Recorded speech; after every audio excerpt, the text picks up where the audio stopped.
Estruturas de decisão. Todo programa ele segue normalmente um fluxo de execução, como você já sabe, que esse fluxo de execução se assemelha à forma que nós lemos um livro, por exemplo, um texto ou algo na internet, tá? Então a gente sempre segue de cima para baixo, da esquerda para a direita. Então a gente vai imaginar que isso daqui são linhas de código em que que o JavaScript, por exemplo, ele vai pegar a primeira linha, vai interpretar e executar, vai pegar a segunda linha, interpretar e executar, e assim sucessivamente. Isso a gente chama de programação procedural, que ele vai executando isso de uma forma contínua, beleza? Só que existem formas que você pode executar desvios de fluxo. Como assim um desvio de fluxo? Vou imaginar que o seu programa é esse robozinho aqui, em que ele normalmente faz sempre um caminho reto.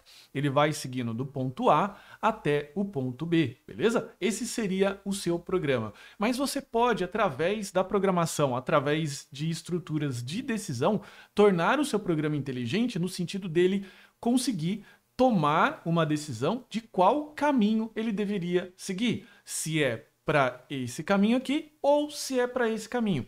Claro que há bastante ressalvas aqui, eu não estou falando de tornar um programa inteligente ao ponto de competir com o ser humano. Aqui, no nosso contexto, ele toma micro decisões, que são decisões bem mensuradas, então ele normalmente compara números, se 1 é menor que 2, se A é igual a B, se alguma coisa é false ou nulo, beleza? É nesse sentido que a gente está fazendo, que a gente está falando, tá? Por exemplo, se o usuário digitou 1, eu mostro olá. Se o usuário digitou 2, eu mostro alguma outra coisa. São micro decisões, beleza? Mas claro, isso já torna o seu programa muito mais flexível e possivelmente moldável àquela situação, principalmente se você estiver implementando algo em que ele vai fazer correção de erro, que ele vai analisar valores do que o usuário digitou, o que veio do banco de dados e assim sucessivamente, beleza?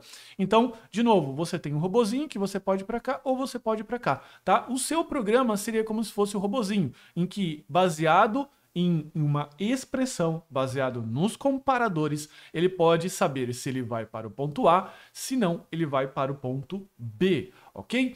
E como que funciona normalmente? Quando você tem uma expressão de decisão, você normalmente compara e você lê dessa forma. Se uma condição que você colocou aqui for verdadeira, ele faz algo. Se não, ele faz outro. Beleza? Esse é o bloco básico de decisão. Você pode trabalhar sem esse bloco do senão, simplesmente fazendo o seguinte: se uma condição for verdadeira, faz algo, senão você continua a execução do seu programa. Lembrando também que depois desse desvio de fluxo, depois que o seu programa faz alguma coisa, tá? Ele retorna para o fluxo normal. É como se naquela bifurcação ele voltasse depois novamente e continuasse a execução das coisas, tá?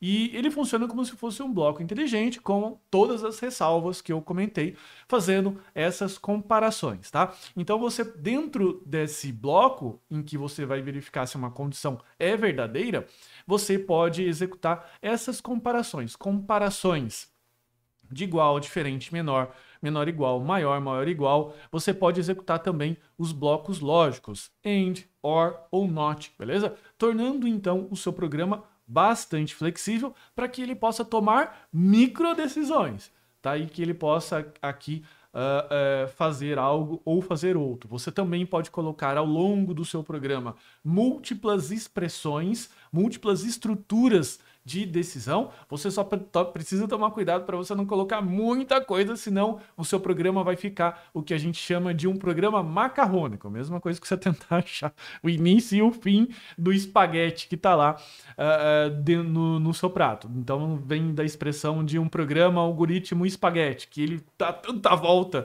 vai para lá, ele faz tanto desvio de fluxo que fica difícil de corrigir, tá bom? Só essa ressalva aí, principalmente para você, se você for um pouco mais avançado.